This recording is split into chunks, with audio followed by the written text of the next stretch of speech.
Boro bounced back from last weekend's defeat with a thrashing of the Royals, with a record-breaking striker scoring not only his 21st of the season, but the 1,000th goal at the Riverside.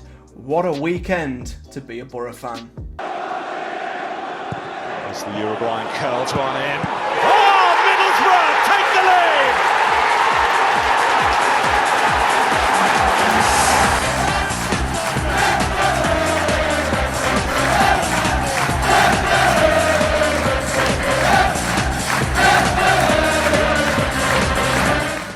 So, Boro bounced back from the defeat to West Brom in style, as we have done under Michael Carrick. Like I said last week, every single time this team has a setback, every single time this team suffers defeat, we bounce back in emphatic style. We do not let it get to us, we do not let it kill our momentum, and we come straight back with a great win. And this, the 5-0 win over Reading at the weekend, was Boro's biggest home win since 2008, which of course was the 8-1 demolition of Manchester City, before they had oil money, of course. But a fantastic performance by Boro here against Reading, and it was, like I said, a performance you would expect, a result you would expect. We'd won our last 6 at home in a row.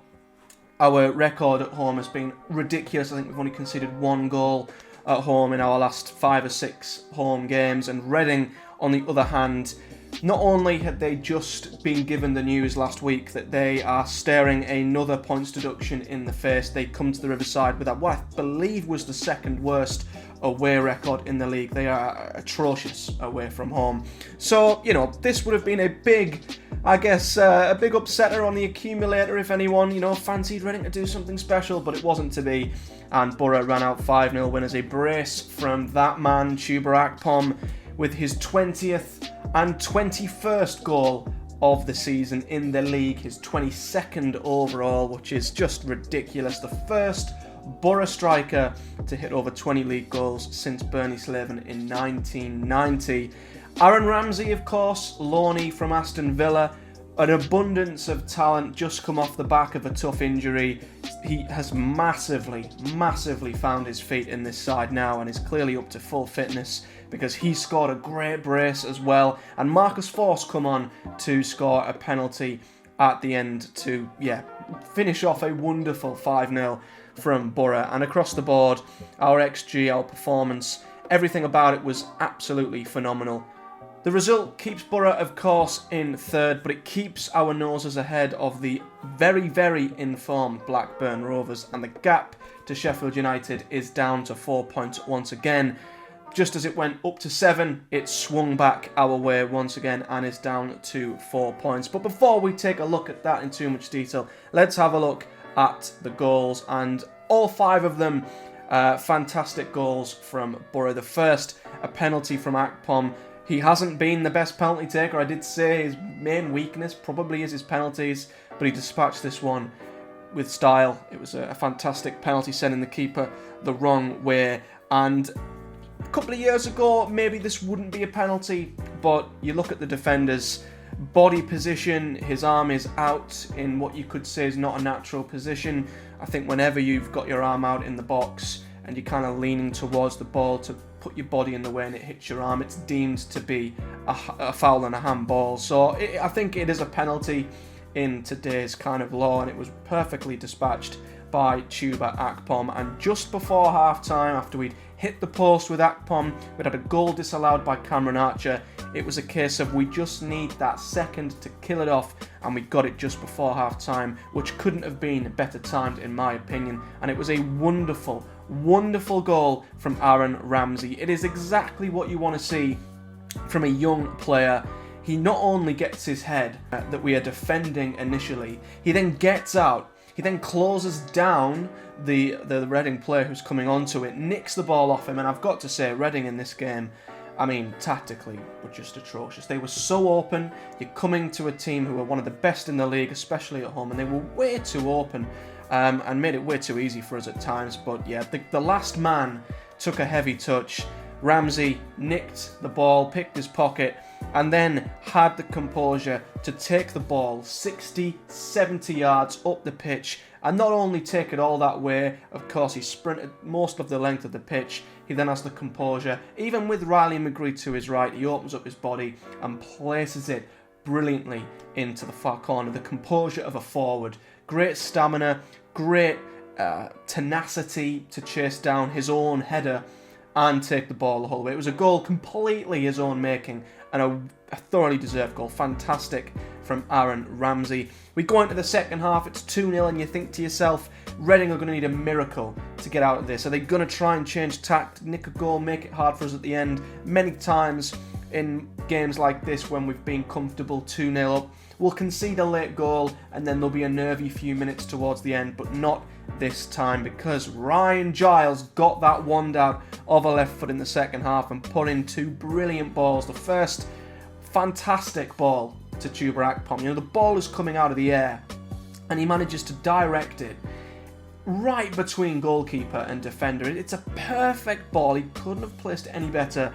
It's too awkward for the defender to try and go for it, and the keeper can't come out either. And of course, Akpom, as he would be, is in the right place at the right time to tap it in back post. A fantastic goal, both from Giles and Akpom, makes it 3. And then he's there again, Ryan Giles, another fantastic ball. This time, a more concise ball, perfectly cut back to Aaron Ramsey, who once again takes a touch. First touch is fantastic, opens his body up once again. You've got to question the Reading defending in this moment because he's got way too much space in the box, and he just, again, the composure of a forward, slides it into the corner to make it 4. And I can't believe I'm talking about a 5th for Boro, but here we go, a 5th, and it was a second penalty of the game, and this one a lot more clear cut than the earlier one for Boro. Marcus Force comes on, great run down the right hand side. He kind of puts his body into the defender to sort of enhance the contact, but it is a foul, it brings him down. And what I loved about this especially, in his post-match interview, Chuba Akpom did say when asked, why didn't you take the ball for your hat-trick? You had a hat-trick right there, why didn't you take the ball and say, I'm taking this penalty? And Akpom said, I'm a team player, and I want other strikers to chip in. I want the other strikers to get their goals. Keeps their confidence up, keeps their morale up. It's better for the team. And he's not the type to snatch the ball off of another player, to be selfish about a hat-trick. And hearing that from your top goal scorer, your forward, is just, it's brilliant. It's the perfect attitude, and I think that embodies and sums up this team under Michael Carrick. They are just such a great team with wonderful individuals. They're out there fighting for each other, and he allows Marcus Force to take the penalty that he won, and he dispatches it down the middle to make it 5. A 5-star performance by the Boro. A couple, well, one slight, not gripe, but the game could have maybe changed once we were 1-0 up, because there was a penalty shout for Reading when we were 1-0 up as Shane Long was played in and Tommy Smith made what looked like a very clumsy challenge. And I'll be honest, I don't see how the referee hasn't gave Reading a penalty there. Paul Ince, the Reading manager, called for a red card. I think that's a bit harsh.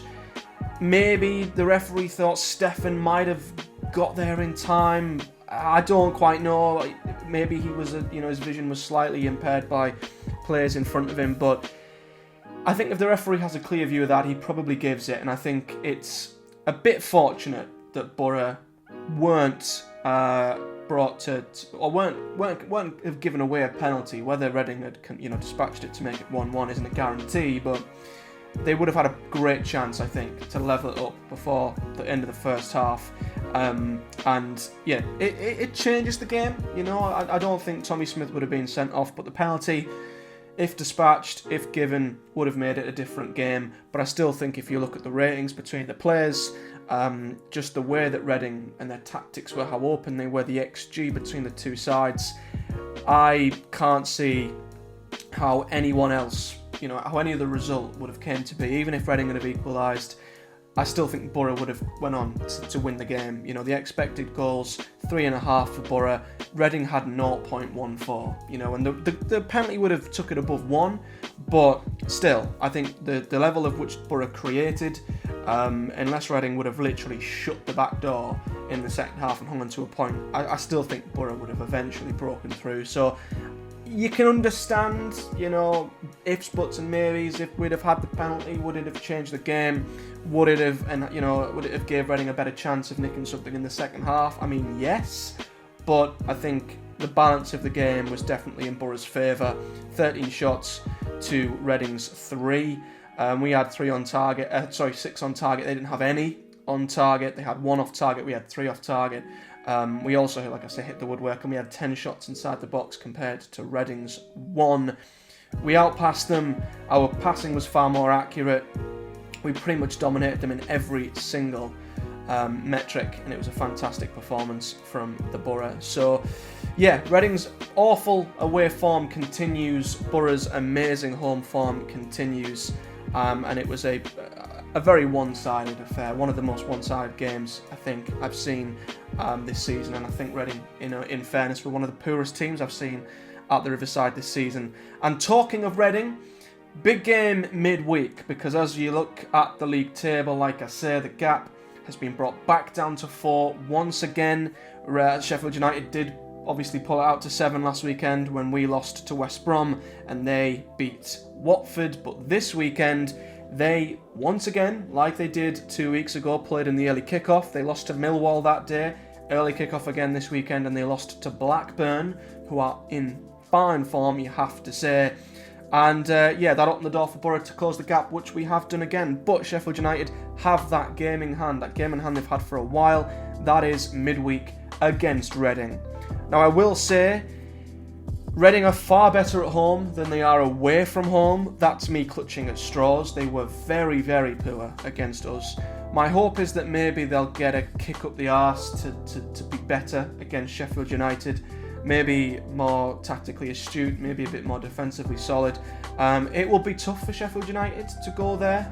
Their form, as you can see, they've lost 3 of the last 4, which is quite a poor run of results. I mean, obviously they beat Tottenham in the Cup, but 3 of the last 4 in the league and away from home haven't looked as strong as they do at Bramall Lane. So, as much as I would obviously fancy Sheffield United to be favourites for this, you'd be stupid not to, there's a chance that Reading might nick a point off them. I can't see Reading beating Sheffield United, but you know, we can hope that they might nick a point from them, and you know, the gap would then be 5 points and us level with, you know, level on number of games played. And I think then, you know, with the fixtures coming up, we can close that gap even further. I think the trajectory of both teams, points per game wise, since the international break, since the World Cup break, I think it's only going to close up.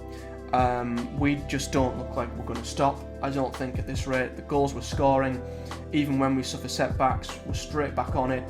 Away from home, we're still scoring goals. On the most part, at home, we're untouchable. And Sheffield United just look a little bit shaky at times. So I think, you know, even the most optimistic of Sheffield United fan would have to look at this and think that the trajectory and the course of both teams is going to collide at some stage, and we will catch them. It's just a case of if we do and we go ahead, we then become the hunted. So that's when the dynamic changes, and they've got nothing to lose. So yeah, I'm still enjoying being the team chasing, but I think it will get to a point where the nerves will maybe come on to us, and we will have to then look over our shoulders at Sheffield United. But we also have to look over our shoulders at Blackburn, whose form has been absolutely remarkable. I mean, I've never really once took Blackburn as a serious threat, mostly because they've lost 13 games this season. I mean, it is only 2 more than us, in fairness. But their goals scored, their goal difference isn't very convincing. That could be a huge factor. You know, you could really give Boro an extra point over Blackburn in that case. But their run of form's been absolutely amazing. So we have to, you know, give them the respect they deserve and keep an eye on them. Maybe Luton too, but I think even Sheffield United might be looking at Blackburn and, you know, after being beat by them, might think, you know, we might have to keep an eye on them too. So I think the pressure's definitely going to pile on Sheffield United, and it'll be interesting to see how they cope with it, given the run of games that they've got coming up, which, as we've covered, are tough. As for Boro then, we head to Swansea next weekend. An away trip to, a very long away trip to a team who, won't be easy. They'll keep the ball, they'll keep possession, and they'll make it very difficult for us. But Swansea's form is pretty poor, it has to be said. You look at Swansea's form since January, since they had that really poor January window. Morale there doesn't look good. Whether Russell Martin is motivated, I don't know. It just seems like there's something not right at Swansea, given the January window they've had and the run of results they've had since. You look at them in the new year, they've drew to Bristol City. They did beat Sunderland in a pretty good away win, but other than that, they were knocked out of the cup, drew at QPR, and they're a very poor side, so that's not a good result. They've lost to Birmingham, conceding 4. Birmingham, round about the bottom of the league. Got battered by Sheffield United, lost to Blackburn, lost to Stoke, drew to Rotherham, who were down there. Their only win come at Blackpool, who were second bottom, and I think at the time had just gotten Mick McCarthy, or maybe, had just sacked their other manager. Not good.